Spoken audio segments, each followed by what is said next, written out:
नमस्कार दोस्तों, स्वागत है आपका हमारे चैनल रहस्यमय दुनिया में। और आज हम आपको बताने जा रहे हैं शैतान के बारे में। शैतान ये शब्द हम जब भी सुनते हैं तो हमारे दिमाग में सींगों वाले एक भयानक शख्स की आकृति उभरती है। और जब भी हम उसके बारे में सोचते हैं तो हमारा दिमाग दो अलग अलग चीज़ें सोचता है। पहला ख्याल एक ऐसे प्राणी का आता है जो आग की दुनिया पर राज करता है, नुकीला हथियार लिए सींगों वाला एक लाल रंग का राक्षस। दूसरा, हमारे मन में एक भयंकर रूप भी आता है जिसमें शैतान बेहद खतरनाक और निर्दयी तरीके से इंसानों को सताता है। वो यातनाएं मौत और विनाश को अंजाम देती हैं। मगर क्या शैतान के बारे में ये सब धारणाएं सही हैं? क्या वही इस दुनिया में होने वाली शैतानी चीज़ों के लिए जिम्मेदार है? पर ये शैतान है कौन और क्या है? वो पूरी मानव जाति को क्यों बर्बाद करना चाहता है? इसका जवाब उन मिथकों में मिल सकता है जिनमें शैतान के जन्म के बारे में बताया गया है। ऐसा माना जाता है कि शुरुआत में शैतान उन फरिश्तों में से एक था जिसे भगवान ने बनाया। हमारे संसार को बनाने से पहले शैतान को उस समय लूसीफर और डे स्टार के नाम से जाना जाता था, क्योंकि सभी फरिश्तों में सबसे ज़्यादा ताकतवर, बुद्धिमान और आकर्षक वही था। कहा यह भी जाता है कि भगवान ने जब इंसान को बनाया तो उसने सभी फरिश्तों को अपने स्वरूप को पूजने के लिए कहा। सब मान गए, पर शैतान ने मना कर दिया। उसने कहा, ये लोग मिट्टी से बने हैं और हम तो आग का रूप हैं, मैं इन्हें नहीं पूजने वाला। तो उसे जन्नत से निकाल दिया गया और धरती पे फेंक दिया गया।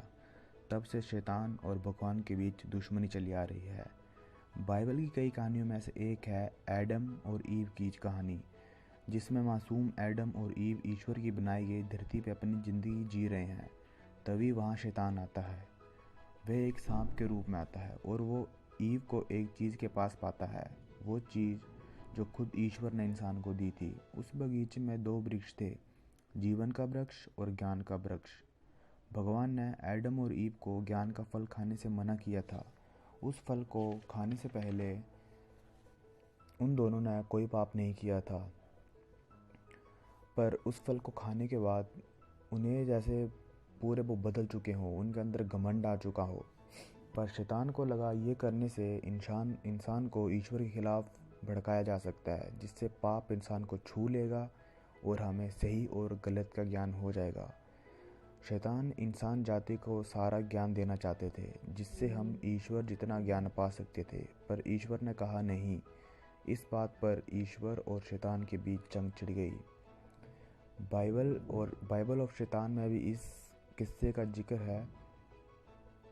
शैतान हम इंसानों के साथ इसलिए बुरा करना चाहता है क्योंकि इस जंग में हम उनके साथ नहीं हैं। शायद आप में से कुछ लोगों को डेविल बाइबल यानी शैतानी किताब के बारे में मालूम नहीं होगा, तो आपको पहले इस किताब के बारे में बता दें। इस किताब को शैतान के हुक्म पर लिखा गया था। यह किताब स्वीडन के राष्ट्रीय पुस्तकालय में संरक्षित है।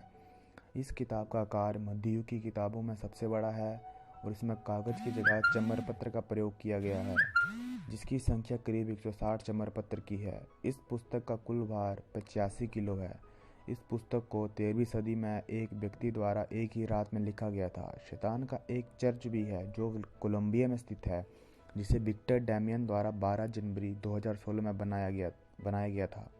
इस चर्च के बन जाने के बाद शैतान के पुजारी खुल के सामने आने लगे और वे इस चर्च में शैतान की पूजा करते हैं। चर्च ने शैतान को बिना किसी वजह के ही बुरा राक्षस बना दिया है, जबकि शैतान तो हमें ज्ञान और बुद्धि बांटना चाहते थे। दरअसल उन्हें हमारी चिंता है, ना कि वो हमें तबाह करना चाहते हैं। धन्यवाद। आज के इस एपिसोड में बस इतना ही। आपकी शैतान के बारे में क्या राय है, हमें ज़रूर बताएं। हमें अपना प्यार देने के लिए धन्यवाद। यदि आप ऐसे ही रहस्यमय वीडियो देखना चाहते हैं तो हमारे चैनल को ज़रूर सब्सक्राइब करें और इस वीडियो को लाइक व शेयर करना ना भूलें।